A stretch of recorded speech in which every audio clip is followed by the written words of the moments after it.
빗줄기가 창문을 세차게 때렸다. 이지연은 멍하니 창밖을 응시했다. 회색빛 하늘 아래 도시의 불빛들이 희미하게 번지고 있었다. 그녀의 손가락은 무의식적으로 낡은 나무 탁자 위를 톡톡 두드렸다. 탁자 위에는 방금 시든 장미 한 송이가 놓여 있었다. 5년, 그 지옥 같던 시간들이 마치 어제 일처럼 생생하게 느껴졌다. 박준호, 그 이름 석자는 여전히 그녀의 심장에 깊은 몽울로 남아있었다. 그의 야망과 배신, 그리고 그 뒤에 감춰졌던 추악한 진실들, 모든 것이 그녀를 작은 꽃집 구석으로 몰아넣었다. 플레르드리스, 직역하면 백합 꽃집이라는 뜻의 이 작은 공간은 그녀에게 세상으로부터의 유일한 피난처였다. 오후 늦게부터 쏟아지기 시작한 비는 그칠 줄 몰랐다. 지연은 뜨거운 차를 한 모금 마셨다.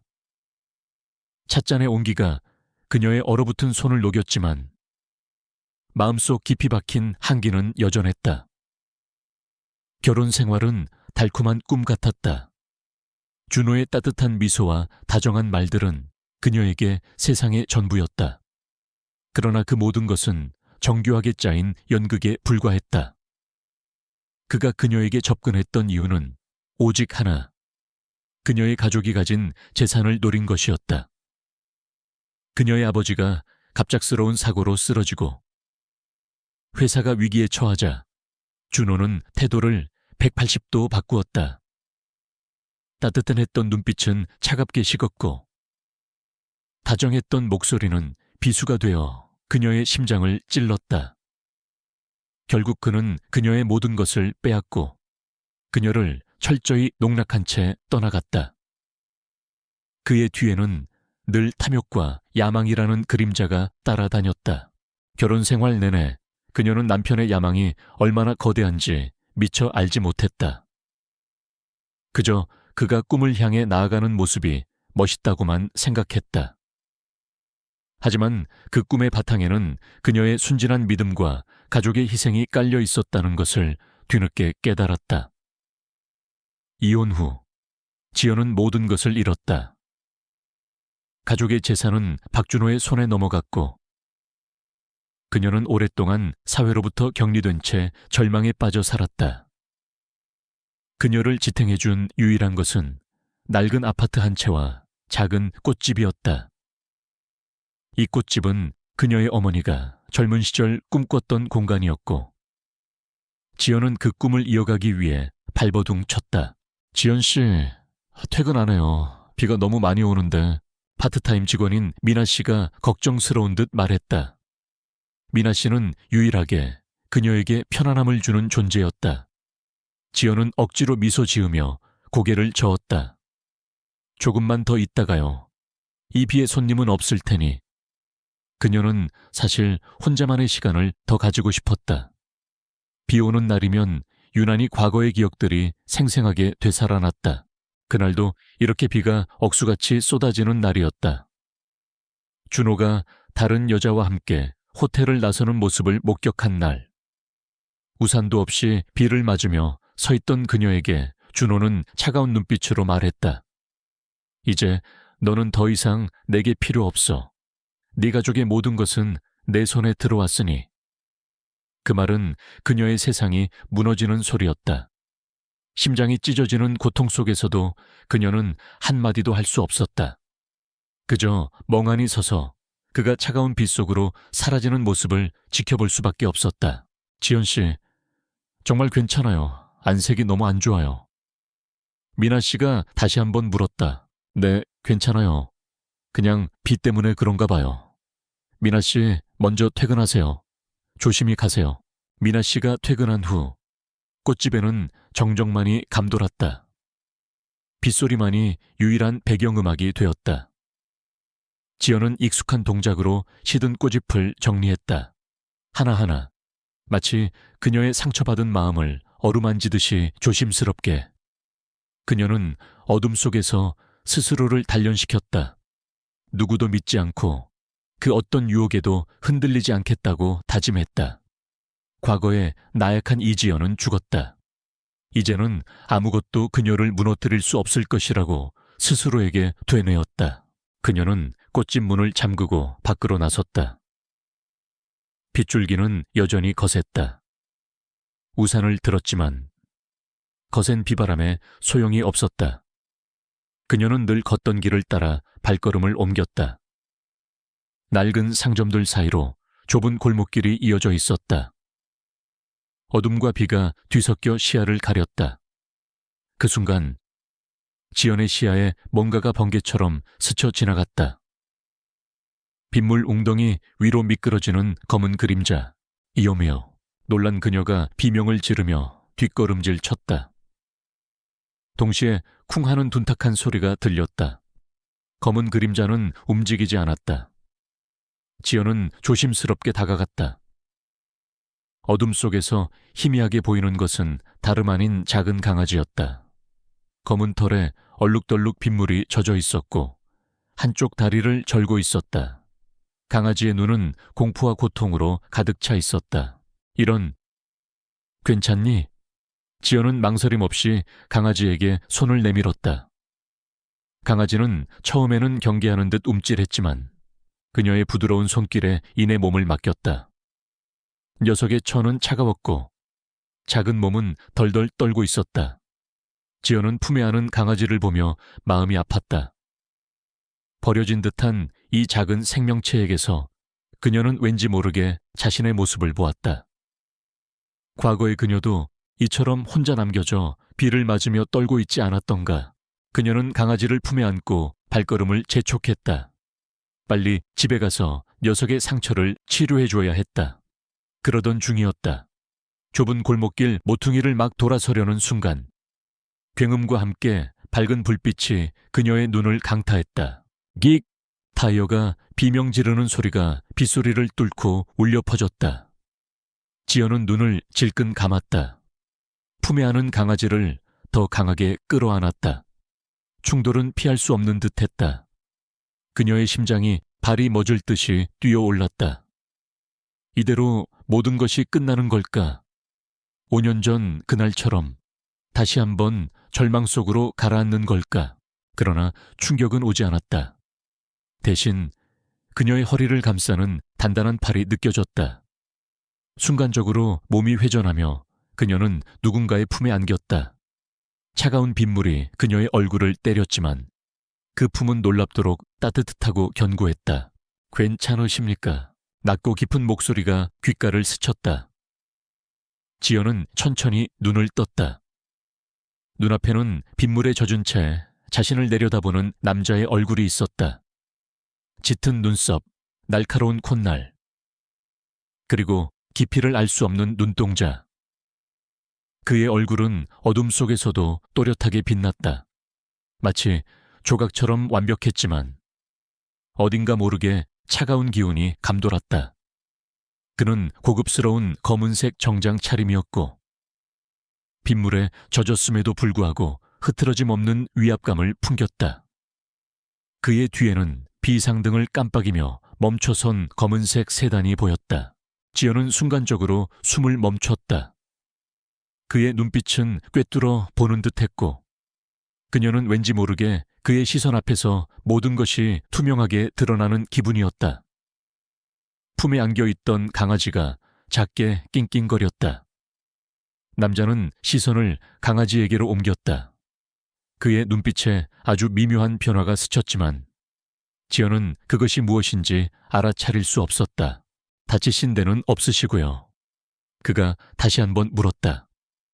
그의 목소리에는 걱정보다는 일종의 단호함이 묻어 있었다. 지연은 겨우 정신을 차리고 고개를 저었다. 네, 괜찮습니다. 덕분에요. 그녀는 그의 품에서 벗어나려고 했지만 그의 팔은 여전히 그녀의 허리를 단단히 붙잡고 있었다. 그녀의 품에 안긴 강아지는 남자를 향해 킁킁거리며 냄새를 맡고 있었다. 운전 조심하세요. 남자의 비서로 보이는 건장한 남자가 사고를 낼 뻔한 차량 운전자에게 소리쳤다. 운전자는 잔뜩 겁먹은 얼굴로 연신 사과하며 급히 사라졌다. 죄송합니다. 제가 미처 보지 못했습니다. 그 남자가 말했다. 그는 자신의 부주의로 인해 사고가 날 뻔한 상황에 대해 책임감을 느끼는 듯했다. 그의 시선은 다시 강아지에게 머물렀다. 강아지는 그의 손길을 피하지 않고 그의 검은색 정장 바지에 코를 비볐다. 이 아이는 어디서 다친 건가요? 그가 물었다. 제가 방금 골목에서 발견했어요. 다리를 다친 것 같아서. 지연은 강아지를 그에게 보여주었다. 강아지는 남자의 손가락을 핥았다. 남자의 표정이 아주 미세하게 풀리는 듯했다. 일단 병원으로 가시죠. 제 차로 모셔다 드리겠습니다. 남자는 단호하게 말했다. 지연은 당황했다. 아니요, 괜찮습니다. 이 정도는 혼자서도 제 실수로 인해 사고가 날 뻔했습니다. 책임을 져야죠. 그리고 이 아이가 다쳤지 않습니까? 그의 목소리에는 더 이상 논의할 여지가 없다는 단호함이 담겨 있었다. 결국 지연은 그의 제안을 받아들일 수밖에 없었다. 그의 비서가 재빨리 뒷좌석 문을 열어주었다. 차 안은 밖의 빗소리와 완벽하게 차단되어 아늑하고 조용했다. 고급스러운 가죽 시트에서 은은한 향기가 났다. 남자는 그녀 옆자리에 앉았다.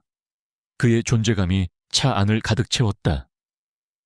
강아지는 지연의 무릎에 기대어 잠이 들었다. 김현우입니다. 남자가 차분하게 말했다. JT그룹 대표입니다. 김현우, JT그룹. 지연은 순간적으로 숨을 들이켰다. JT그룹은 한국 경제의 한 축을 담당하는 거대 기업이었다. 그녀의 전 남편인 박준호가 그토록 들어가고 싶어 했던, 아니, 그의 탐욕이 향했던 곳 중 하나였다. 이 남자가 그 JT그룹의 대표라고 그녀는 자신도 모르게 손에 힘을 주었다. 이지연입니다. 그녀는 겨우 대답했다. 그녀의 목소리는 떨렸다. 이지연 씨. 그의 목소리가 그녀의 이름을 불렀을 때 왠지 모르게 그녀의 심장이 작게 울렸다. 그는 그녀를 뚫어져라 바라보았다. 이지연 씨는 꽃집을 운영하시나요? 네, 작은 꽃집을 하고 있습니다. 지연은 그에게서 시선을 돌렸다. 그의 시선이 너무 강렬해서 불편할 정도였다. 그렇군요. 현우는 더 이상 묻지 않았다. 차는 부드럽게 미끄러져 나갔다. 창밖의 빗줄기는 여전히 거셌지만 차 안은 마치 다른 세상 같았다. 그녀의 품에 안긴 강아지는 새근새근 잠들어 있었다. 지연은 문득 이 모든 상황이 꿈만 같다는 생각이 들었다. 지옥 같던 지난 5년 동안 그녀의 삶에는 단 한 번도 예상치 못한 사건이 일어나지 않았다. 모든 것이 무미건조하고 반복적이었다. 그런데 지금 이 밤에 그녀는 한 번도 상상해보지 못한 상황에 놓여 있었다. JT그룹의 총수와 함께 그의 차를 타고 다친 강아지를 안은 채 어디론가 향하고 있었다. 이 모든 것이 단순한 우연일까? 아니면 이 새로운 만남은 그녀의 삶에 어떤 의미를 가져올까? 그녀는 알 수 없었다. 그저 막연한 불안감과 함께 알 수 없는 기대감이 교차하는 밤이었다. 그의 옆에서 그녀는 과거의 그림자로부터 벗어날 수 있을까? 아니면 또 다른 시련이 기다리고 있을까?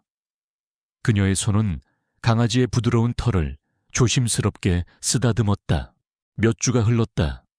그날 밤에 김현우와 JT그룹은 지연에게 있어 마치 꿈처럼 느껴졌다. 그는 강아지를 치료해줄 병원비를 모두 지불하고 그녀에게 자신의 명함 한 장을 건넨 채 사라졌다. 명함에는 JT그룹 대표 김현우라고 선명하게 적혀 있었다. 지연은 그 명함을 서랍 깊숙이 넣어두었다. 어차피 자신과는 전혀 다른 세상의 사람이었다. 다시 만날 일은 없을 거라 생각했다. 강아지는 지연의 보살핌 덕분에 빠르게 건강을 되찾았다. 녀석은 검은 털을 가진 믹스견으로 영리하고 활발했다. 지연은 녀석에게 흑월이라는 이름을 붙여주었다. 검은 달이라는 뜻의 흑월은 그녀의 어둡던 삶에 작은 빛을 가져다준 존재 같았다. 흑월은 지연의 그림자처럼 그녀를 따랐고 그녀가 꽃을 손질할 때면 옆에 앉아 꼬리를 흔들곤 했다. 흑월의 존재는 지연의 얼어붙었던 마음을 조금씩 녹이고 있었다. 그녀는 오랜만에 진심으로 웃는 날이 많아졌다. 어느 날 오후 흑월과 함께 꽃집 문을 열고 있는데 익숙한 검은색 세단 한 대가 꽃집 앞에 멈춰 섰다. 차에서 내린 사람은 김현우였다. 지연은 순간 심장이 쿵 내려앉는 것을 느꼈다. 그는 완벽하게 재단된 정장 차림으로 빗방울 하나 없는 맑은 날씨에도 불구하고 어딘가 모르게 차가운 기운을 풍겼다. 흑월은 현우를 보자마자 꼬리를 맹렬히 흔들며 그에게 달려갔다. 현우는 무릎을 굽혀 흑월을 쓰다듬었다. 그의 얼굴에 아주 미미한 미소가 번졌다. 지연은 그 미소를 놓치지 않았다. 차가운 얼음 같았던 그의 얼굴에 한 줄기 따스함이 스치는 것을 본 순간 그녀는 묘한 기시감을 느꼈다. 안녕하세요, 이지연 씨. 현우의 목소리는 여전히 낮고 차분했지만 이전보다는 좀 더 부드러워진 것 같았다. 김현우 대표님, 어떻게 여기에... 지연은 당황하여 말을 더듬었다. 그녀의 심장이 두근거렸다. 지난번 일이 마음에 걸려서요. 그리고 이 아이가 잘 지내는지 궁금하기도 했고요. 현우는 흑월의 머리를 쓰다듬으며 말했다. 건강해 보여서 다행입니다. 네, 대표님 덕분에요. 치료비도 모두 내주시고 별 말씀을요. 제 부주의였습니다. 현우는 고개를 들어 꽃집 내부를 둘러보았다. 작은 공간이었지만 다양한 꽃들이 조화롭게 어우러져 아름다운 향기를 풍기고 있었다. 꽃들이 정말 아름답네요. 이지연 씨의 솜씨인가요? 네, 제가 직접 관리합니다. 지연은 겸손하게 답했다. 놀랍네요. 이런 곳에 숨어 있기에 아까운 재능입니다. 현우의 눈빛이 깊어졌다. 혹시 저와 함께 일해볼 생각은 없으십니까? 지연은 자신의 귀를 의심했다. 네, 함께 일이란요. JT그룹에서 새로운 프로젝트를 구상 중입니다. 문화 예술 분야와 접목한 복합 공간을 조성하는 프로젝트입니다. 그곳에서 이지연 씨의 안목과 재능이 필요합니다. 단순히 꽃을 디자인하는 것을 넘어 전체적인 공간의 미학적 방향을 제시하고 총괄하는 역할을 맡아주셨으면 합니다. 현우는 그녀의 눈을 똑바로 바라보며 말했다. 그의 눈빛에는 단호함과 함께 그녀의 재능을 알아보는 듯한 확신이 담겨 있었다. 지연은 말문이 막혔다. JT그룹의 새로운 프로젝트 복합 공간 조성 그녀가 전에는 상상조차 할 수 없는 일이었다. 그녀는 작은 꽃집에서 겨우 생계를 유지하는 평범한 사람이었다. 게다가 JT그룹은 전 남편 박준호가 그토록 탐냈던 곳 아닌가. 그와 엮이기 싫은 마음이 컸다. 대표님, 저는 그런 큰일을 맡을 역량이 안 됩니다. 그리고 저는 꽃집을 떠날 생각이 없습니다. 그녀는 애써 냉정하게 말했다. 이지연 씨는 본인의 잠재력을 과소평가하고 있습니다. 현우는 그녀의 말을 자르며 단호하게 말했다. 제가 이지연 씨를 선택한 데는 다 이유가 있습니다. 충분히 역량이 되십니다. 꽃집은 미나 씨에게 맡기거나 다른 방법을 찾을 수 있습니다. 이번 제안은 이지연 씨의 인생을 바꿀 기회가 될 겁니다. 모든 지원을 아끼지 않을 겁니다. JT그룹은 이지연 씨의 재능에 합당한 대우를 해드릴 겁니다. 현우의 말에는 거부할 수 없는 힘이 있었다. 그는 단순히 호의를 베푸는 것이 아니라 그녀의 재능을 진정으로 인정하고 기회를 제공하려는 듯했다. 지연은 망설였다. 그의 제안은 너무나 매력적이었다. 지난 5년간 그녀는 사회의 밑바닥에서 허덕였다. 박준호에게 모든 것을 빼앗기고 세상으로부터 숨어 지내야 했다. 그녀의 자존심은 바닥까지 떨어져 있었다.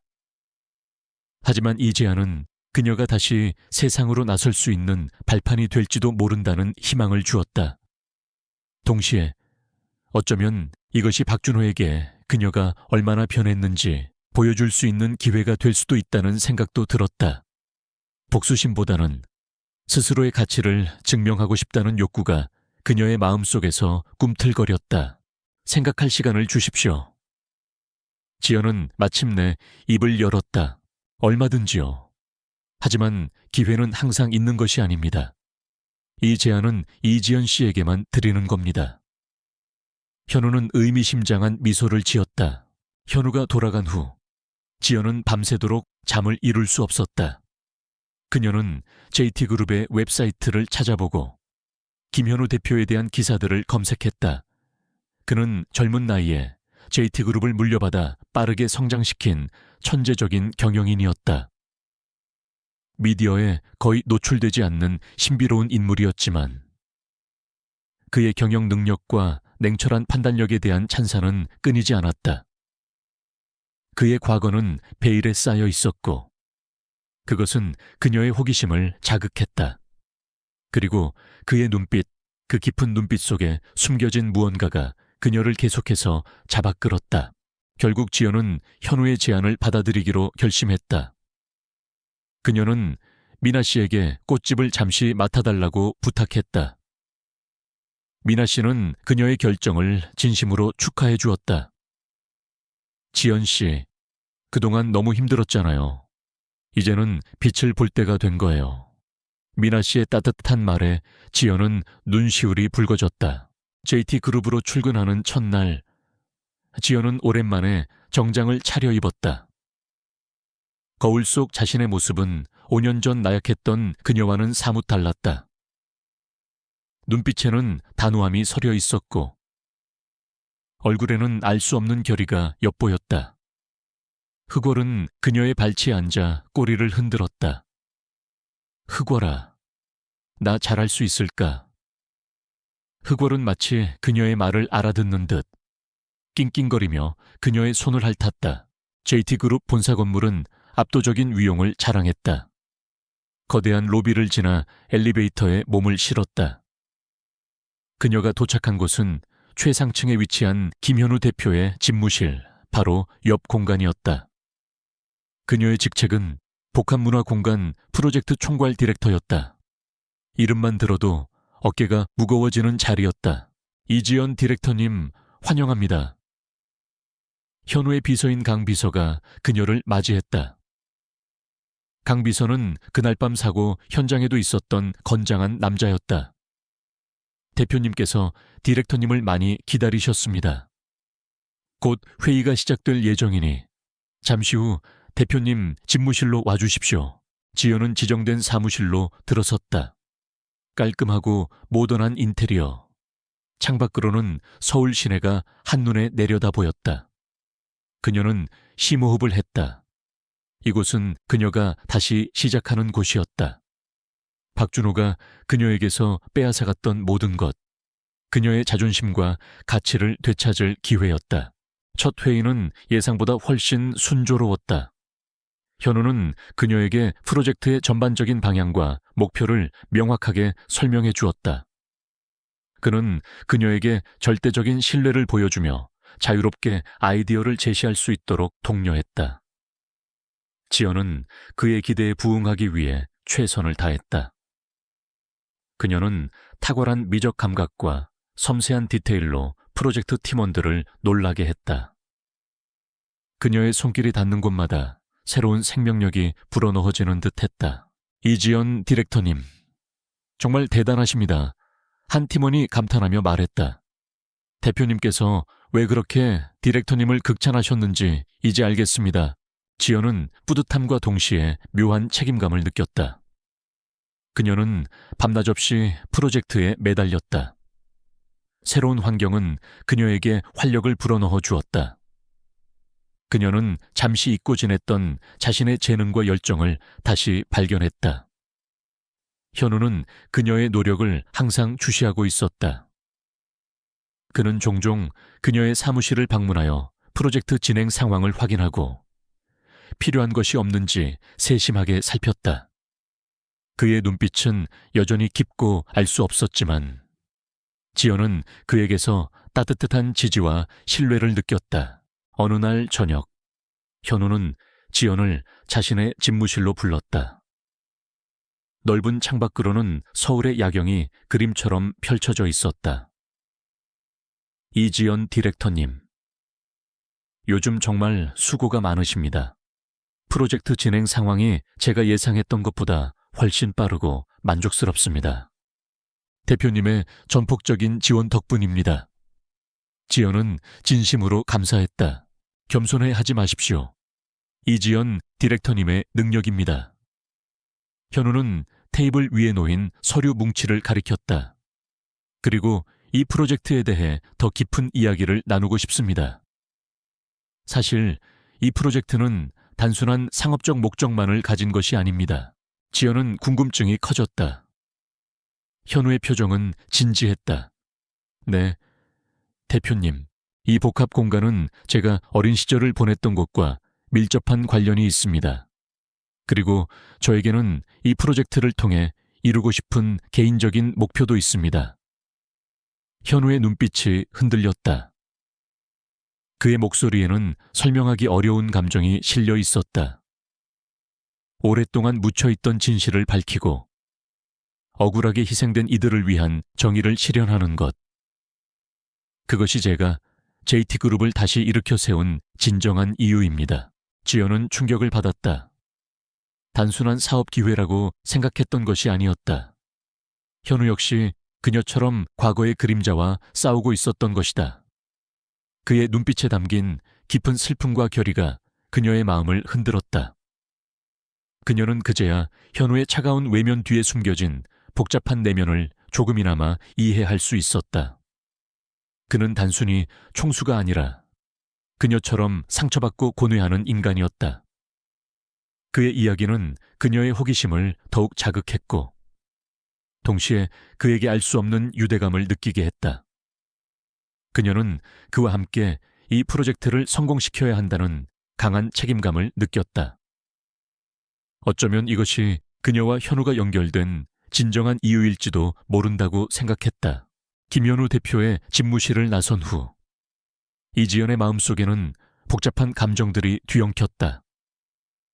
그가 털어놓은 이야기는 단순한 업무 지시를 넘어선 것이었다.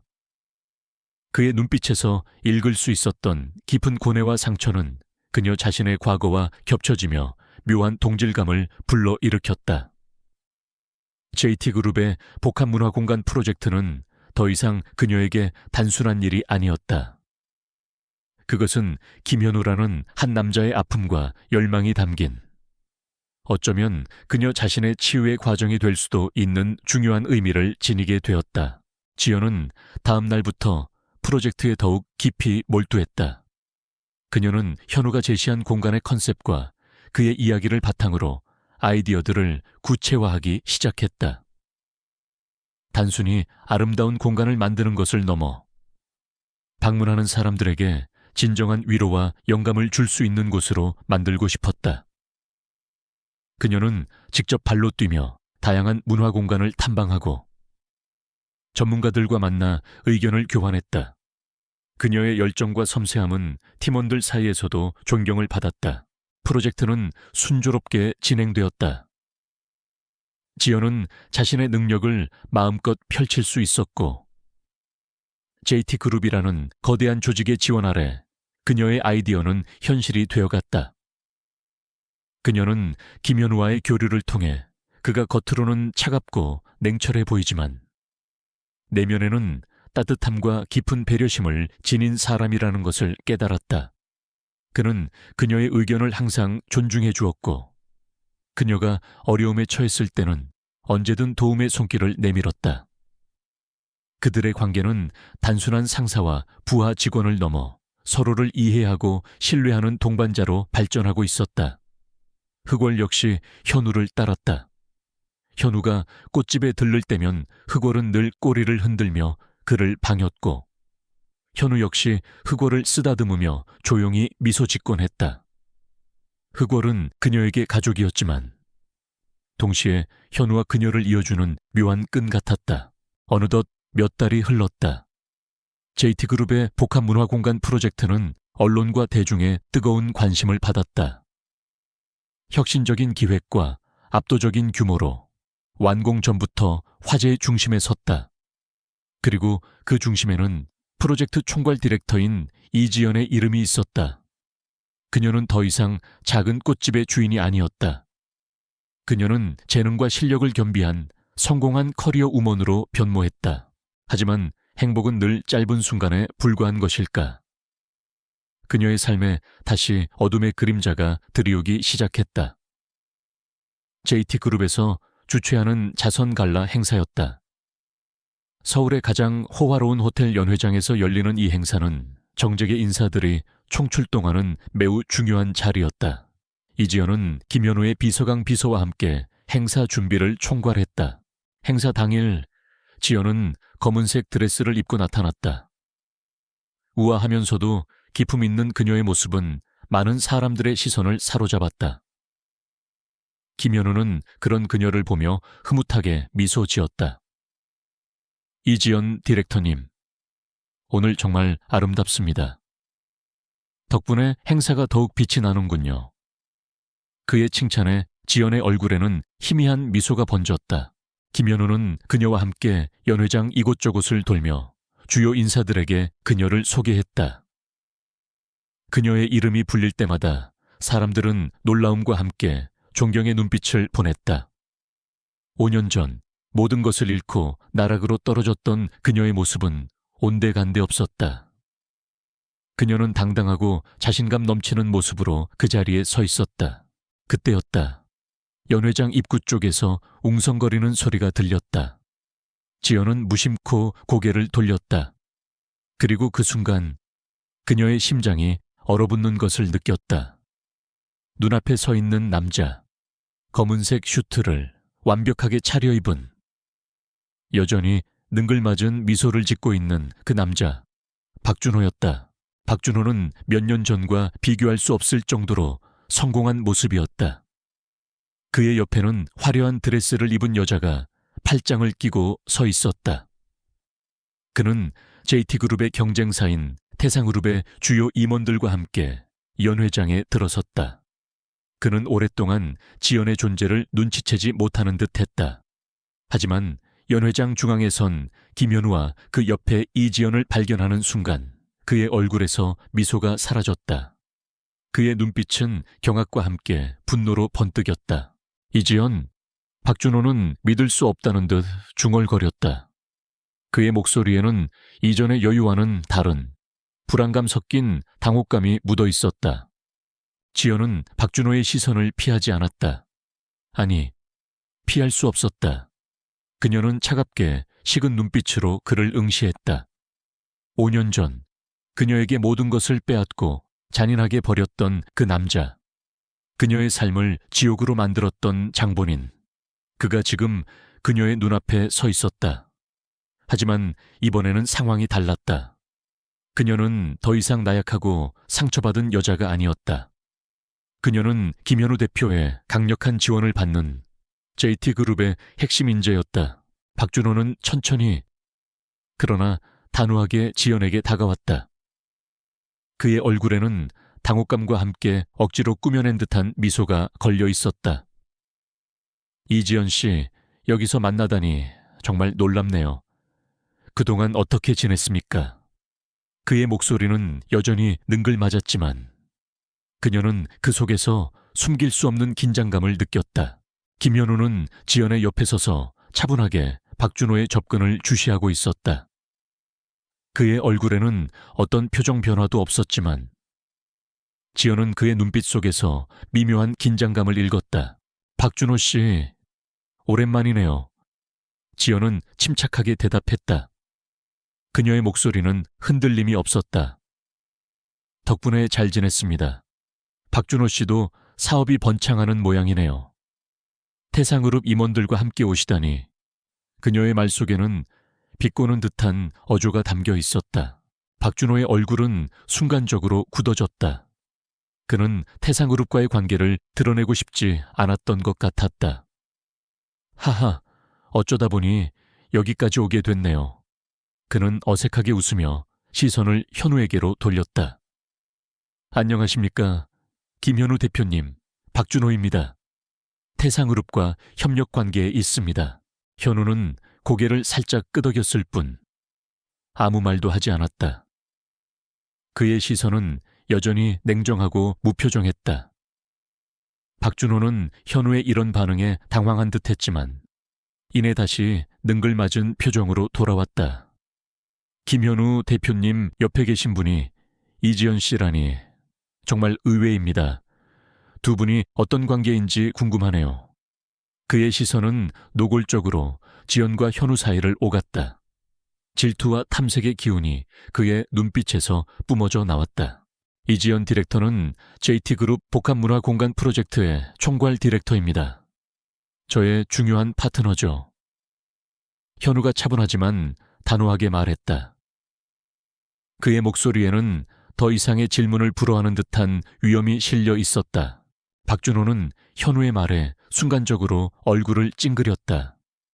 파트너라는 단어는 그에게 큰 충격으로 다가온 듯했다. 그가 생각했던 이지연은 작은 꽃집에서 허덕이는 불쌍한 전처일 뿐이었다.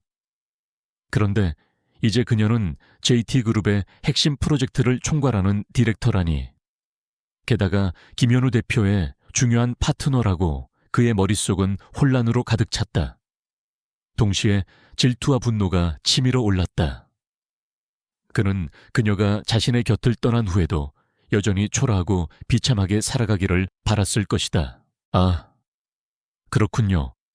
이지연 씨가 능력이 좋은 줄은 알았지만 이 정도로 성공했을 줄이야. 박준호는 애써 침착한 척했지만 그의 목소리에는 미묘한 떨림이 있었다. 하지만 김현우 대표님께는 혹시 이지연 씨의 과거에 대해 말씀드렸는지 모르겠군요. 그는 지연의 과거, 즉 자신과의 이혼 사실을 현우에게 폭로하여 그녀를 곤란하게 만들 속셈이었다. 지연은 박준호의 비열한 의도를 눈치챘다. 그녀의 표정은 차갑게 굳어졌다. 하지만 현우는 전혀 흔들리지 않았다. 그의 눈빛은 오히려 더욱 깊어졌다. 이지연 디렉터의 과거는 저에게 중요하지 않습니다. 현재 그녀의 능력과 미래의 잠재력만이 중요할 뿐이죠. 현우는 박준호의 눈을 똑바로 바라보며 말했다. 그의 목소리에는 박준호가 감히 넘볼 수 없는 단호함과 위험이 담겨 있었다. 현우의 말은 박준호의 비열한 시도를 철저히 무력화시켰다. 박준호는 얼굴이 불그락푸르락해졌다. 그는 현우의 완벽한 방어에 말문이 막힌 듯했다. 그 순간 그의 옆에 서 있던 태상그룹의 임원 한 명이 다가와 말했다. 박 전무님, 다른 손님들도 기다리고 있습니다. 잠시 후에 다시 이야기 나누시죠. 박준호는 억지로 미소를 지으며 현우와 지연에게 고개를 숙였다. 다음에 다시 인사드리겠습니다. 그는 지연에게 묘한 눈빛을 남긴 채 급히 자리를 떠났다. 그의 눈빛 속에는 분노, 질투, 그리고 알 수 없는 탐욕이 뒤섞여 있었다. 지연은 박준호가 사라진 후에도 한동안 그 자리에 못 박힌 듯 서 있었다. 그의 등장으로 인해 그녀의 마음속 깊이 묻어두었던 과거의 상처가 다시 터져 나오는 듯했다. 숨겨두었던 복수심과 분노가 그녀의 심장을 다시금 지배하려 했다. 괜찮습니까? 현우의 따뜻한 손길이 그녀의 어깨에 닿았다. 그의 목소리는 걱정으로 가득 차 있었다. 지연은 천천히 고개를 들었다. 그녀의 눈가에는 눈물이 맺혀 있었지만 그녀는 애써 그것을 참았다. 네, 괜찮습니다. 그녀는 떨리는 목소리로 겨우 대답했다. 죄송합니다. 대표님, 제 개인적인 문제 때문에 사과할 필요 없습니다. 현우는 그녀의 어깨를 지그시 눌러주었다. 그의 의도는 명확했습니다. 당신을 곤란하게 만들고 당신을 통해 저를 시험하려는 것이었죠. 하지만 그는 당신을 잘못 건드렸습니다. 그리고 저 또한 마찬가지입니다. 그의 목소리에는 박준호에 대한 분명한 경고와 함께 지연을 향한 깊은 보호 의지가 담겨 있었다. 그날 밤 지연은 현우의 말에서 큰 위로를 받았다. 그녀는 박준호가 다시 나타나 그녀의 삶을 흔들려 한다는 사실에 불안했지만 동시에 현우가 그녀의 든든한 방패가 되어줄 것이라는 확신을 얻었다. 박준호의 등장. 그것은 단순히 과거의 악몽이 되살아난 것이 아니었다. 그것은 그녀의 삶에 새로운 격변을 예고하는 서막이었다. 그리고 그 격변의 중심에는 현우와의 관계, 그리고 아직 밝혀지지 않은 과거의 비밀들이 얽혀 있었다. 지연은 박준호의 등장으로 인해 그녀가 쌓아온 모든 것이 위험에 처할 수도 있다는 것을 직감했다. 하지만 그녀는 더 이상 혼자가 아니었다. 그녀에게는 흑월과 현우가 있었다. 그녀는 마음속으로 다짐했다. 이번에는 절대 당하지 않을 것이라고. 그리고 박준호에게 그녀가 얼마나 강해졌는지 보여줄 것이라고. 자선갈라 행사에서 박준호와 마주친 이후 이지연의 일상에는 미묘한 긴장감이 감돌기 시작했다. 박준호는 그의 예고대로 끊임없이 그녀의 주변을 맴돌았다. 꽃집으로 값비싼 꽃다발을 보내거나 의미심장한 내용의 메시지를 보내는 것은 물론 그녀의 퇴근 시간에 맞춰 회사 앞에서 기다리는 일도 빈번해졌다. 그의 행동은 노골적이었고 지연은 그에게서 섬뜩한 소름을 느꼈다. 그는 단순히 그녀의 과거를 폭로하려는 것을 넘어 그녀의 현재를 파괴하고 싶어 하는 듯했다. 지연 씨, 제가 박준호 그 인간 좀 어떻게 해버릴까요? 미나 씨가 걱정스러운 듯 물었다. 박준호가 꽃집으로 보낸 장미 수십 송이를 보며 미나 씨는 분개했다. 이거 완전 스토커 수준인데요. 경찰에 신고해야 하는 거 아니에요. 지연은 차분하게 고개를 저었다. 아니요, 아직은 때가 아니에요. 저 사람이 뭘 원하는지 알아야 해요. 그녀는 박준호의 행동이 단순한 치근덕거림이 아니라는 것을 직감했다. 분명 숨겨진 의도가 있을 터였다. 한편 김현우는 박준호의 움직임을 예의주시하고 있었다. 그는 지연에게 직접적으로 박준호에 대해 묻는 대신 강 비서를 통해 그녀의 주변을 살피도록 지시했다. 현우는 지연에게 어떤 방식으로든 박준호의 접근을 허용하지 말라고 단호하게 경고했다. 이지연 디렉터에게 불필요한 접촉을 시도하는 자는 누구든 용납하지 않을 겁니다. 그의 목소리는 차분했지만 그 속에는 박준호에게 보내는 분명한 경고가 담겨 있었다. 어느 날 저녁 지연은 회사 로비에서 퇴근하려던 참이었다. 그때 고급 외제차 한 대가 로비 앞에 멈춰 섰고 박준호가 차에서 내렸다. 그는 이전보다 더욱 자신감 넘치는 모습으로 그녀에게 다가왔다. 지연아, 오랜만이네. 그는 마치 과거에 다정했던 연인인 것처럼 그녀의 이름을 불렀다. 그의 얼굴에는 온갖 가식이 뒤섞인 미소가 걸려 있었다. 갑자기 이렇게 성공할 줄은 몰랐어. 정말 대단하다. 지연은 차갑게 그를 바라보았다. 박준호 씨, 이러지 마세요. 우린 이제 아무 사이도 아니에요. 하지만 우리가 함께했던 시간이 있잖아. 그는 그녀의 손을 잡으려 했지만 지연은 재빨리 손을 거두었다. 내가 그동안 많이 후회했어. 그때는 내가 너무 어리고 철이 없었어. 이제야 네가 얼마나 소중한 존재였는지 깨달았어. 다시 시작할 순 없을까? 그의 눈빛은 간절함을 가장하고 있었지만 지연은 그 속에 숨겨진 위선과 계산을 정확히 읽어냈다. 박준호 씨, 당신에게는 태상그룹 임원딸이 있잖아요. 내가 당신에게 어떤 의미를 가지는지는 이미 5년 전에 분명히 보여주셨어요. 지연은 냉정하게 말했다. 당신이 후회하는 건 내가 아니라 당신이 놓친 내 배경이었겠죠. 그녀의 단호한 말에 박준호의 얼굴이 일그러졌다. 그의 가식적인 미소가 사라지고 원래의 비열한 본성이 드러나기 시작했다. 네가 이렇게까지 변할 줄이야. 그래, 잘난 김현우 대표 옆에서 득세했으니 눈에 보이는 게 없겠지. 하지만 네가 뭘 숨기고 있는지 내가 모를 줄 알아. 그는 지연의 과거를 들춰내려는 듯 협박하는 어조로 말했다. 그 순간 현우의 목소리가 뒤에서 들려왔다. 박준호 씨, 남의 회사 로비에서 소란을 피우는 건 무례한 행동입니다. 현우는 단호한 표정으로 박준호를 응시했다. 그의 뒤에는 강 비서를 비롯한 몇몇 경호원들이 그림자처럼 서 있었다. 박준호는 현우의 등장에 움찔했지만 이내 다시 비열한 미소를 지었다. 김현우 대표님, 마침 잘 오셨네요. 이지연 씨와 제가 할 얘기가 좀 있어서요. 대표님은 잠시 빠져주시는 게 좋겠습니다. 박준호는 현우를 도발하려는 듯 말했다. 그럴 필요 없습니다. 이지연 디렉터는 JT그룹의 중요한 인재입니다. 박준호 씨가 이지연 디렉터에게 개인적인 감정으로 접근하는 것은 용납할 수 없습니다. 현우는 한치의 흔들림 없이 박준호의 눈을 똑바로 응시했다. 그의 목소리에는 차가운 경고가 담겨 있었다. 개인적인 감정이란요. 저는 그저 옛 지인에게 안부를 묻는 것뿐입니다. 김현우 대표님도 이지연 씨의 과거를 아신다면 그렇게 여유롭지는 못하실 겁니다. 이지연 씨는, 박준호는 지연의 과거를 폭로하려는 듯 입을 열었다.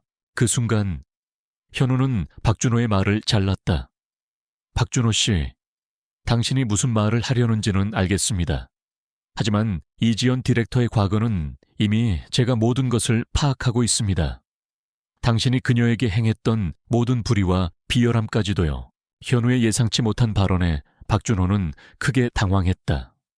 그의 얼굴은 새하얗게 질렸다.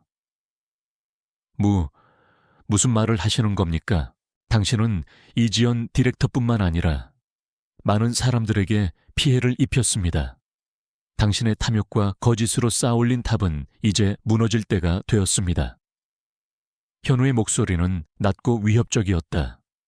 그의 눈빛은 박준호의 심장을 꿰뚫는 듯했다. 박준호는 얼굴을 붉히며 뒤로 물러섰다. 그는 더 이상 말을 잇지 못했다. 그의 눈에는 공포와 함께 알 수 없는 분노가 서려 있었다. 김현우 대표님, 지금 저를 협박하시는 겁니까? 협박이 아닙니다.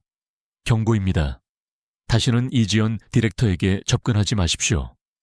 그리고 당신의 모든 비리들은 곧 세상에 드러날 것입니다. 태상그룹과의 불법적인 계약, 비자금 조성, 그리고 당신이 이지연 디렉터의 가족에게 저지른 만행까지 모두 다요. 현우의 목소리는 너무나도 명확하고 단호했다. 그는 마치 박준호의 모든 것을 꿰뚫어 보고 있는 듯했다. 박준호는 더 이상 버틸 수 없었다. 그는 분노와 공포에 휩싸인 채 현우와 지연을 번갈아 노려보다가 결국 서둘러 차에 올라타 도망치듯 사라졌다. 그의 얼굴에는 패배감과 함께 알 수 없는 전율이 스쳐 지나갔다. 박준호가 사라지자 지연은 겨우 안도의 한숨을 내쉬었다. 그녀는 현우를 바라보았다.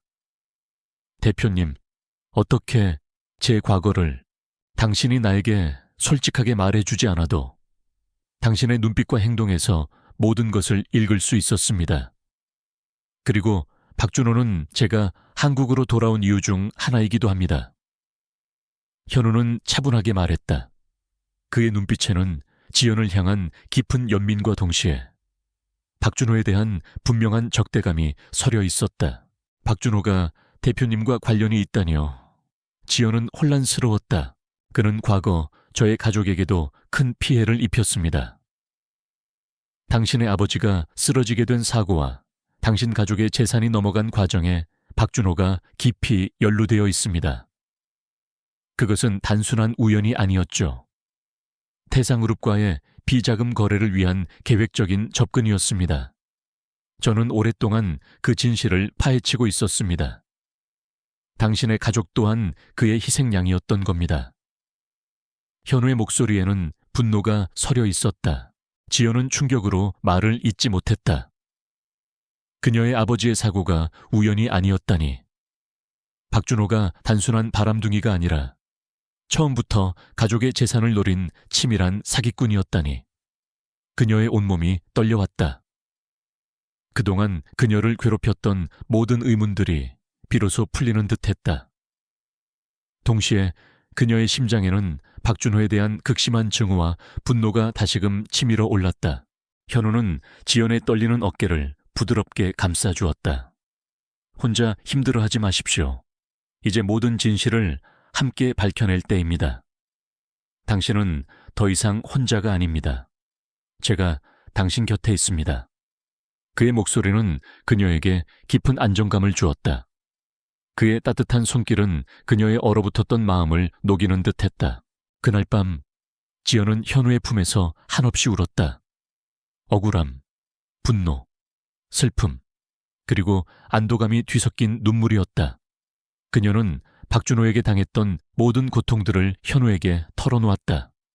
현우는 아무 말 없이 그녀의 이야기를 들어주었고 그녀의 눈물을 닦아주었다. 그는 그녀의 가장 든든한 지지자이자 가장 강력한 복수 파트너가 되어주었다. 다음 날부터 지연은 현우와 함께 박준호에 대한 본격적인 조사를 시작했다. 현우는 이미 상당한 증거들을 확보하고 있었다. 불법적인 계약서, 비자금 흐름을 보여주는 장부, 그리고 박준호가 저지른 여러 비리들을 입증할 증인들의 진술까지. 지연은 현우의 도움으로 5년 전 그녀의 가족에게 일어났던 비극의 전말을 하나하나 알아갔다.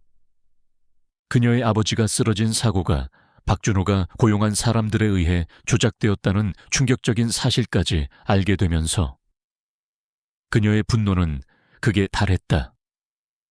그녀는 박준호가 마땅한 대가를 치르게 할 것이라고 다짐했다. 현우는 지연에게 자신의 과거에 대해서도 조금씩 털어놓았다. 그 또한 박준호와 연관된 세력 때문에 어린 시절 가족을 잃을 뻔한 아픔이 있었다는 것을, 그래서 JT그룹을 다시 일으켜 세운 목적이 단순한 사업 성공을 넘어 그들에게 복수하고 정의를 실현하는 것이라고. 두 사람은 서로의 상처를 이해하고 공유하며 더욱 깊은 유대감을 느끼게 되었다. 그들의 복수는 이제 개인적인 차원을 넘어 사회의 부조리와 맞서는 정의로운 싸움이 되었다. 박준호는 현우와 지연의 동향을 주시하며 불안해하기 시작했다. 그는 자신의 비리들이 김현우의 손에 들어갔다는 사실에 전전긍긍했다. 그는 지연에게 다시금 접근하여 그녀를 회유하거나 협박하려 했지만 그녀는 더 이상 그의 꼼수에 넘어가지 않았다.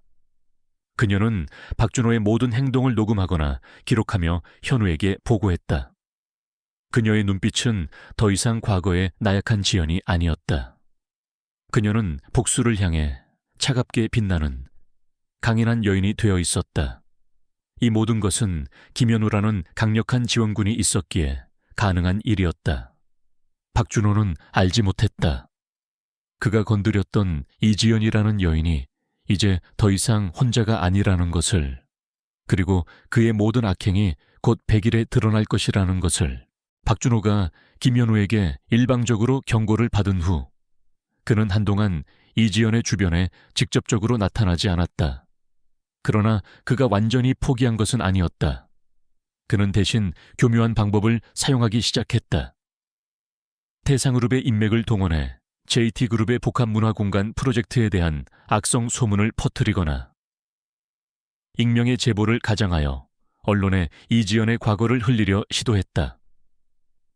하지만 현우는 이미 이러한 박준호의 수법을 예측하고 있었다. 그의 강력한 정보력과 언론 장악력으로 박준호의 모든 시도는 수포로 돌아갔다. 오히려 JT그룹은 박준호의 악의적인 행위를 역이용하여 프로젝트에 대한 대중의 관심을 더욱 증폭시키는 데 성공했다. 지연은 현우의 치밀함과 압도적인 능력에 감탄했다.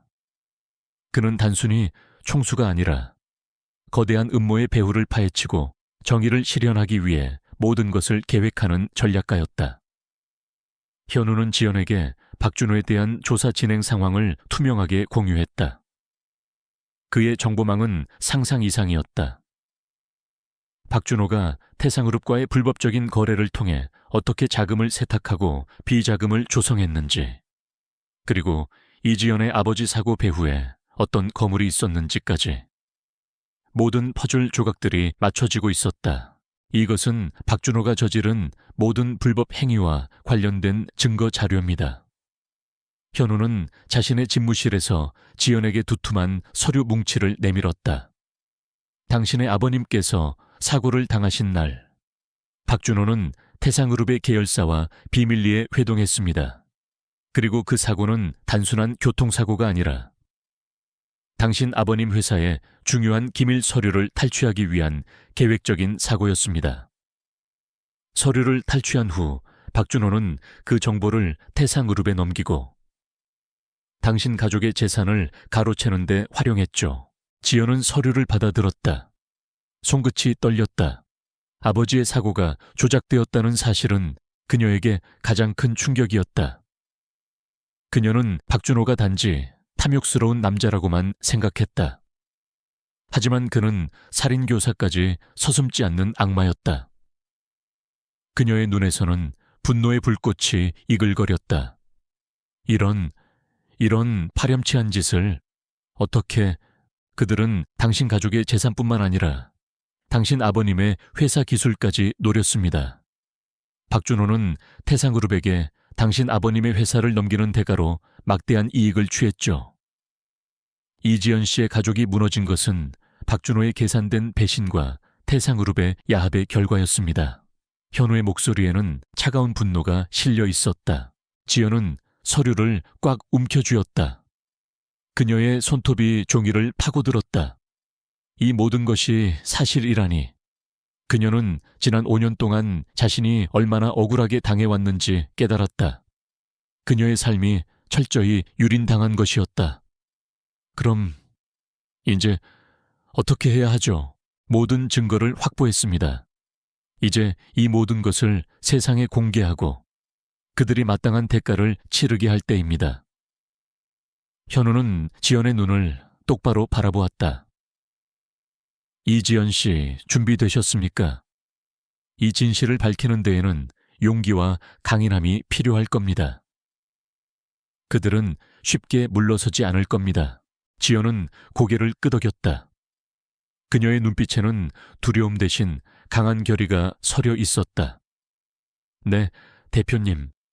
더 이상 도망치지 않을 겁니다. 저는 제 가족의 명예를 회복하고 그들에게 정의를 보여줄 겁니다. 저를 도와주세요. 물론입니다. 현우는 그녀의 손을 잡았다. 그의 손은 따뜻하고 견고했다. 그들의 손이 맞닿는 순간 묘한 전류가 흘렀다. 그것은 단순히 파트너십을 넘어선 더 깊은 유대감의 표현이었다. 그날 이후 지연은 현우의 가장 가까운 조력자가 되었다. 그녀는 과거의 아픔을 통해 얻은 통찰력으로 현우가 놓칠 수 있는 작은 단서들까지 찾아냈다. 특히 박준호의 행동 패턴이나 그의 심리를 분석하는데 탁월한 능력을 발휘했다.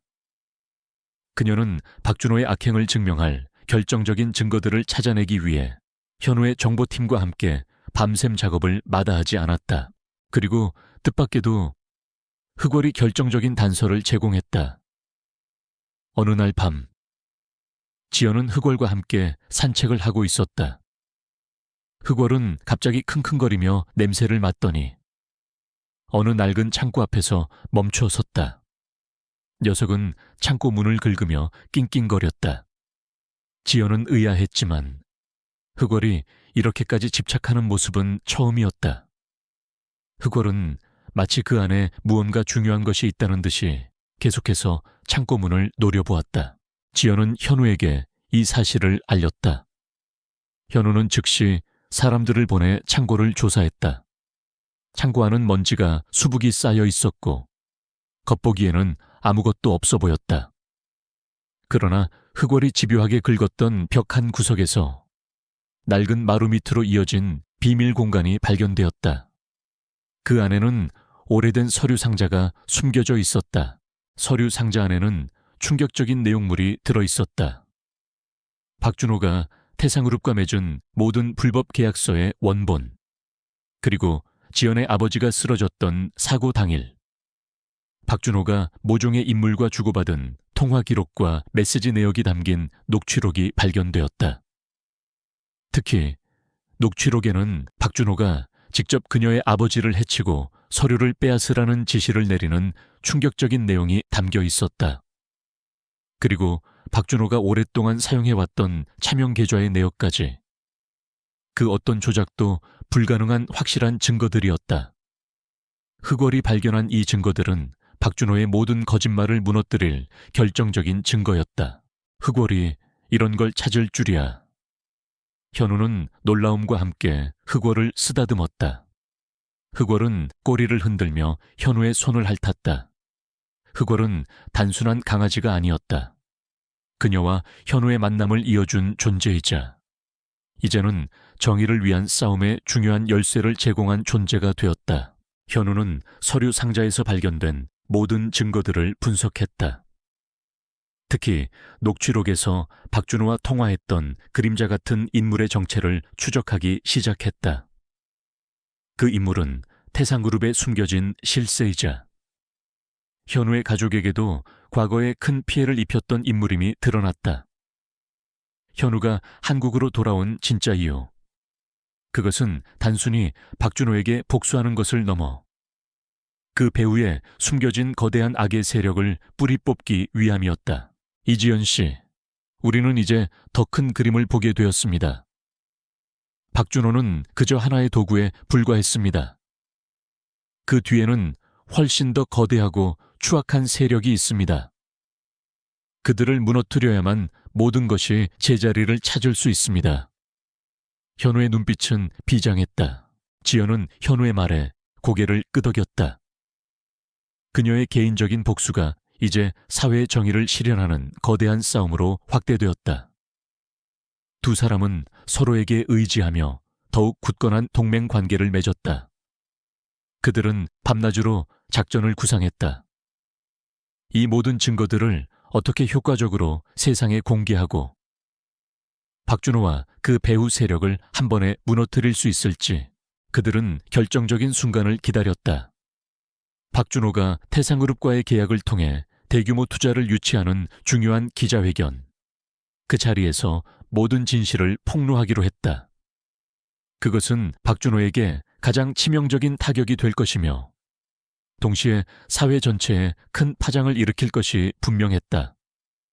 지연은 오랜만에 느껴보는 짜릿한 복수심과 함께 정의가 실현될 것이라는 확신에 사로잡혔다. 그녀는 더 이상 나약한 피해자가 아니었다. 그녀는 복수의 칼날을 든 전사였고 그 옆에는 가장 강력한 방패가 되어주는 김현우가 있었다. 그녀의 손은 흑월의 부드러운 털을 조심스럽게 쓰다듬었다. 흑월은 그녀의 마음을 아는 듯 조용히 그녀의 품에 안겨 있었다. JT그룹의 복합문화공간 프로젝트는 순조롭게 진행되었고 곧 대대적인 투자 유치 기자회견이 예정되어 있었다. 언론은 물론 재계의 이목이 집중된 이 자리에서 김현우는 프로젝트의 비전과 함께 이지연을 핵심 인물로 전면에 내세울 계획이었다. 하지만 그들의 진짜 목표는 따로 있었다. 바로 이 기자회견을 통해 박준호와 그 배후 세력의 모든 악행을 만천해 폭로하고 그들이 쌓아올린 거대한 거짓에 탑을 한순간에 무너뜨리는 것이었다. 이지연은 현우와 함께 기자회견 준비에 박차를 가했다. 그녀는 프로젝트의 세부 내용을 검토하는 동시에 박준호의 비리 증거들을 완벽하게 정리했다. 흑월이 찾아낸 서류 상자 속 녹취록은 결정적인 증거였다. 박준호의 목소리가 생생하게 담긴 그 녹취록은 누구도 부인할 수 없는 진실을 담고 있었다. 그녀는 이제 더 이상 과거의 나약한 이지연이 아니었다. 그녀는 복수를 향한 냉철한 이성과 강인한 의지로 무장한 여인이었다. 기자회견 당일 아침. 지연은 평소보다 일찍 일어났다. 그녀의 심장은 긴장감으로 두근거렸지만 두려움보다는 오히려 기대감과 결의가 더 컸다. 거울 속 자신의 얼굴은 이전과는 확연히 달랐다. 눈빛에는 흔들림 없는 강인함이 서려 있었고 입술에는 비장한 미소가 걸려 있었다. 그녀는 오늘 모든 것을 끝낼 것이라고 스스로에게 되뇌었다. 흑월은 그녀의 발치에 앉아 조용히 그녀를 올려다보았다. 흑월아, 오늘이 바로 그날이야. 지연은 흑월의 머리를 쓰다듬었다. 흑월은 마치 그녀의 말을 이해하는 듯 그녀의 손을 핥았다. 흑월은 그녀의 가장 든든한 가족이자 행운의 상징이 되어주었다. 김현우는 기자회견장으로 향하는 차 안에서 지연에게 마지막으로 말했다. 이지연 디렉터, 당신이 원하는 대로 모든 것을 진행할 겁니다. 후회 없는 선택을 하십시오. 그의 목소리는 차분했지만 그 속에는 그녀에 대한 깊은 신뢰와 지지가 담겨 있었다. 후회하지 않을 겁니다. 대표님, 지연은 단호하게 대답했다. 기자회견장은 수많은 기자들로 발 디딜 틈이 없었다. 카메라 플래시가 쉴 새 없이 터졌고 취재 열기는 뜨거웠다. JT그룹의 새로운 프로젝트에 대한 기대감과 더불어 김현우 대표와 이지연 디렉터의 등장에 대한 궁금증이 최고조에 달했다. 마침내 현우와 지연이 단상에 올랐다. 현우는 먼저 복합문화공간 프로젝트의 비전을 설명했다. 그의 목소리는 카리스마 넘쳤고 그의 설명은 모든 이의 이목을 집중시켰다. 이어서 이지연이 단상에 올라 프로젝트의 세부 사항과 디자인 철학을 설명했다. 그녀의 목소리는 침착하고 당당했으며 그녀의 발표는 프로페셔널하고 설득력 있었다. 기자들의 질문이 쏟아졌지만 그녀는 능숙하게 모든 질문에 답했다. 발표가 끝나고 질의응답 시간이 시작되었다. 그때 박준호가 태상그룹의 임원들과 함께 기자회견장 뒤쪽에서 나타났다. 그는 지연의 성공적인 발표를 보며 얼굴을 찡그렸다. 그러나 그는 아직 자신들의 몰락이 시작될 줄은 꿈에도 몰랐다. 그는 기자회견장에 들어서며 김현우에게 비열한 미소를 보냈다. 자, 이제부터 진짜 게임이 시작될 겁니다. 현우는 지연에게 작게 속삭였다. 현우는 기자들의 질문을 몇 가지 더 받은 후 갑자기 분위기를 전환했다. 오늘 이 자리에는 복합문화공간 프로젝트에 대한 발표 외에 매우 중요한 진실을 밝힐 자리가 될 것입니다. 그리고 이 진실은 대한민국 경제와 사회에 큰 파장을 불러일으킬 것입니다. 그의 목소리는 단호했고 그의 눈빛은 기자들 한 명 한 명을 꿰뚫는 듯했다. 기자회견장 전체에 정적이 흘렀다. 모든 기자들이 현우의 다음 말에 집중했다. 박준호는 현우의 말에 의아한 듯했지만 이내 비웃는 듯한 표정을 지었다. 대체 무슨 헛소리를 하려는 거지? 지금부터 공개될 내용은 JT그룹이 오랫동안 추적해왔던 불법 비자금 조성 및 기업 탈취 사건과 관련된 것입니다. 현우의 말이 끝나자 뒤쪽 스크린에 관련 자료들이 빠르게 지나가기 시작했다. 복잡한 차명 계좌의 흐름도 불법적인 계약서의 사본, 그리고 실명으로 드러나는 수많은 비자금 거래 내역. 모든 자료들이 박준호와 태상그룹의 실세를 지목하고 있었다. 기자회견장은 술렁이기 시작했다. 기자들은 혼란에 빠졌지만 동시에 엄청난 특종을 잡았다는 흥분감에 휩싸였다.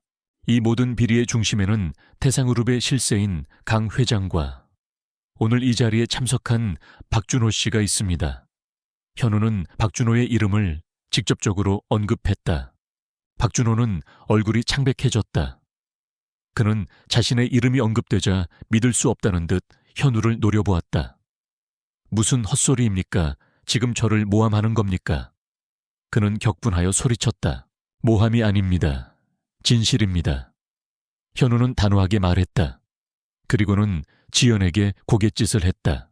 지연은 차분하게 마이크를 잡았다. 그녀의 목소리는 떨림 없이 분명했다. 저는 이지연입니다. 박준호 씨의 전처이자 오늘 이곳에서 그의 모든 죄를 폭로할 증인입니다. 그녀의 말이 끝나자 기자회견장은 더욱 거대한 술렁임에 휩싸였다. 전처라는 단어는 모든 이의 귀를 자극했다. 박준호는 경악했다. 그의 눈빛은 지연을 향해 극도의 분노와 배신감으로 번뜩였다. 박준호 씨는 5년 전 저의 가족의 재산을 가로채고 아버님의 회사를 탈취하기 위해 저에게 의도적으로 접근했습니다. 저의 아버님의 사고는 단순한 우연이 아니었으며 박준호 씨의 사주로 인해 일어난 계획적인 범죄였습니다. 지연은 떨리는 목소리였지만 단호하게 모든 진실을 폭로했다. 그녀는 자신이 겪었던 모든 고통과 박준호의 만행을 숨김없이 털어놓았다. 거짓말마 이지연, 네가 뭘 안다고 짓거려 박준호는 단상으로 뛰쳐나가려 했지만 JT그룹 경호원들에게 제지당했다. 그의 얼굴은 분노와 공포로 일그러져 있었다. 그리고 이것은 박준호 씨가 태상그룹 강 회장과 공모하여 저의 아버님의 사고를 지시하고 불법적인 자금 거래를 진행한 결정적인 증거 녹취록입니다. 지연은 준비된 녹취 파일을 재생했다. 박준호의 목소리가 기자회견장 전체에 울려 퍼졌다. 그의 비열한 지시와 욕망에 가득 찬 목소리는 모든 이의 귀를 의심하게 만들었다. 녹취록이 끝나자 기자회견장은 충격과 경악으로 가득 찼다. 기자들은 너도 나도 카메라 플래시를 터뜨리고 녹음기를 들이댔다. 박준호의 얼굴은 흑빛으로 변했다. 그는 자신의 모든 것이 무너지는 것을 직감했다. 이런 파렴치한 자가 지금껏 성공한 사업가 행세를 해왔다는 사실에 통탄을 금할 수 없습니다. 박준호 씨는 이 모든 죄에 대해 마땅한 대가를 치러야 할 것입니다. 현우는 단호하게 선언했다. 박준호는 그 자리에서 무너져 내렸다. 그는 현우와 지연을 번갈아 노려보았다. 그의 눈빛에는 광기가 서려 있었다. 그는 지연에게 마지막으로 발악하듯 소리쳤다. 이지연, 너 때문에 네가 나를 이렇게 만든 거야. 지연은 차갑게 그를 응시했다. 아니요, 박준호 씨, 당신이 당신 스스로를 이렇게 만든 겁니다. 당신의 탐욕과 거짓이 당신을 나락으로 떨어뜨린 겁니다. 당신은 이미 5년 전부터 나락으로 떨어지고 있었어요. 다만 당신만 모르고 있었을 뿐이죠. 그녀의 말은 박준호의 심장을 꿰뚫는 비수가 되었다. 그의 얼굴에는 절망과 함께 알 수 없는 공허함이 스쳐 지나갔다. 그는 결국 고개를 떨구었다. 기자들의 질문 세례와 카메라 플래시 속에서 박준호는 초라하게 무릎을 꿇었다. 그는 한때 자신이 모든 것을 빼앗고 버렸던 이지연의 눈앞에서 그녀가 데려온 김현우 대표의 압도적인 존재감 앞에서 자신의 모든 것이 산산조각 나는 것을 지켜볼 수밖에 없었다. 그의 얼굴은 눈물과 땀으로 범벅이 되었고 그는 떨리는 목소리로 중얼거렸다. 살려줘. 제발. 이지연, 내가 잘못했어. 제발 살려줘. 그의 절규는 기자회견장 전체에 울려 퍼졌지만 그 누구도 그에게 동정의 눈길을 보내지 않았다. 경찰이 출동하여 박준호를 체포했다. 그는 저항할 힘조차 남아있지 않았다. 그의 모든 악행이 백일에 드러나는 순간이었다. 지연은 박준호가 끌려가는 뒷모습을 보았다. 그녀의 눈가에 눈물이 맺혔지만 그것은 슬픔의 눈물이 아니었다. 그것은 지난 5년 동안 억눌렸던 분노와 슬픔이 해소되는 해방의 눈물이었다. 그녀는 김현우를 바라보았다. 그의 눈빛은 따뜻함과 함께 자랑스러움으로 가득 차 있었다. 그녀는 그의 손을 잡았다. 그들의 손은 서로에게 깊은 신뢰와 사랑을 담고 있었다. 기자회견은 일파만파로 퍼져나갔다. 박준호의 악행과 태상그룹의 비리는 대한민국 사회를 발칵 뒤집어 놓았다. 언론은 연일 특종 기사를 쏟아냈고 여론은 분노로 들끓었다. 박준호는 증거 인멸 시도와 도주 우려로 인해 즉시 구속 수감되었다. 태상그룹 역시 불법 비자금 조성 및 기업 탈취 혐의로 전방위적인 수사를 받게 되었고 강 회장 또한 법의 심판대에 오르게 되었다. 박준호가 저지른 모든 악행들이 백일에 드러나면서 그에게 동정의 시선을 보내는 이는 단 한 명도 없었다. 그의 몰락은 자업자득이었다. 이지연은 이제 더 이상 숨어 지낼 필요가 없었다. 그녀는 언론과 대중의 뜨거운 관심을 한 몸에 받았다. 그녀의 용기 있는 폭로와 강인한 모습은 많은 이들에게 희망과 용기를 주었다. JT그룹의 복합문화공간 프로젝트는 박준호 사건과 맞물려 더욱 큰 주목을 받았다. 지연의 이름은 재능과 정의의 상징이 되었다. 박준호가 구속된 후 지연은 오랫동안 묵혀두었던 짐을 내려놓은 듯 평온함을 느꼈다. 그녀는 더 이상 과거의 악몽에 시달리지 않았다. 흑월은 그녀의 옆에서 늘 꼬리를 흔들며 그녀를 위로해 주었다.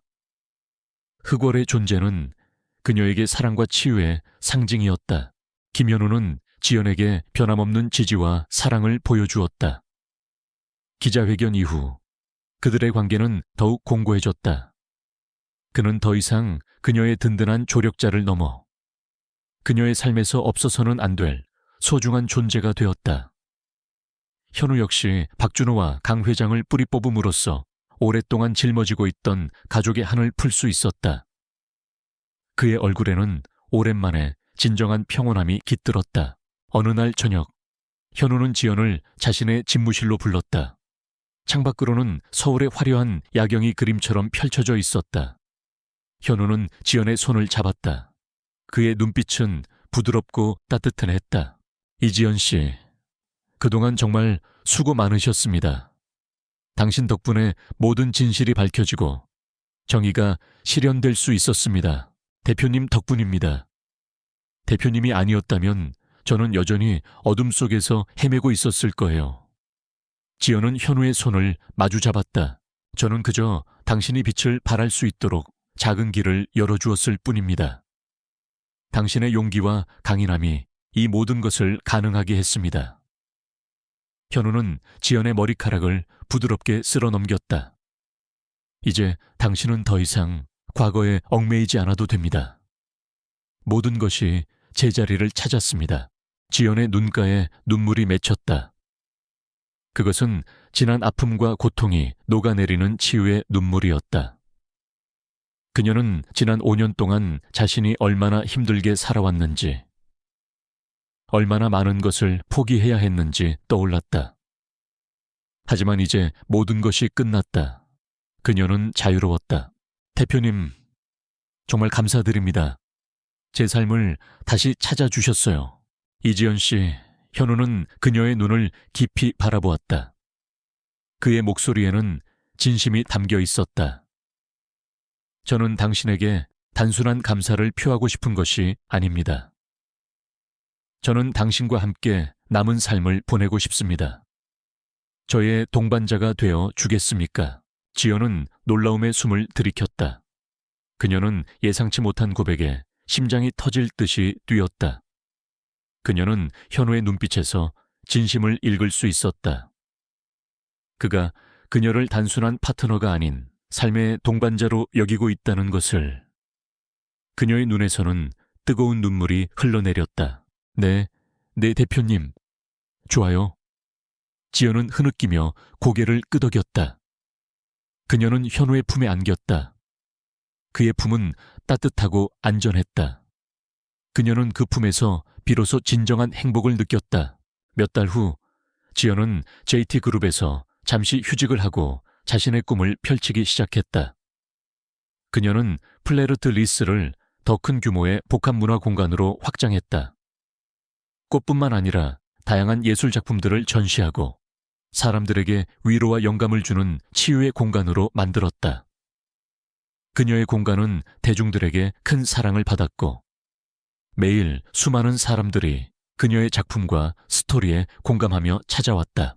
현우는 언제나 그녀의 가장 든든한 지지자이자 조언자였다. 그는 그녀의 성공을 진심으로 기뻐했고 그녀가 원하는 모든 것을 지원해 주었다. 그들의 사랑은 깊고 견고했다. 그들은 함께 미래를 계획했고 서로에게 없어서는 안 될 존재가 되었다. 한편 박준호는 법정에서 모든 혐의를 인정받아 중형을 선고받았다. 그는 사회로부터 철저히 외면당했고 남은 생을 감옥에서 보내야 할 운명에 처했다. 한때 그가 그토록 쫓았던 명예와 권력은 한순간에 물거품처럼 사라졌다. 그는 더 이상 과거의 영광스러운 박준호가 아니었다. 그는 탐욕과 거짓으로 자신을 파멸시킨 초라한 죄수일 뿐이었다. 감옥에서 그는 매일 밤 악몽에 시달렸다. 자신이 짓밟았던 이지연이 김현우와 함께 행복하게 웃는 모습. 그 환영은 그를 더욱 깊은 절망 속으로 몰아넣었다. 한때 자신에게 모든 것을 바쳤던 여자가 이제는 자신을 짓밟고 일어선 강인한 존재가 되어 자신과는 비교할 수 없는 행복을 누리고 있다는 사실은 그에게 가장 큰 고통이었다. 어느 맑은 가을날, 지연과 현우는 작은 결혼식을 올렸다. 화려하지는 않았지만 진심과 사랑으로 가득 찬 따뜻한 결혼식이었다. 흑월은 그녀의 드레스 자락을 졸졸 따라다니며 축하해주는 듯 꼬리를 흔들었다. 현우는 지연의 손을 잡고 따뜻하게 미소 지었다. 사랑해, 이지연. 저도 사랑해요. 김현우 씨. 그들의 눈빛 속에는 서로에 대한 깊은 신뢰와 변치 않는 사랑이 담겨 있었다. 그들은 많은 시련과 아픔을 겪었지만 결국 서로를 통해 진정한 행복을 찾았다. 이지연의 삶은 더 이상 어둡고 고통스러운 과거에 갇혀 있지 않았다.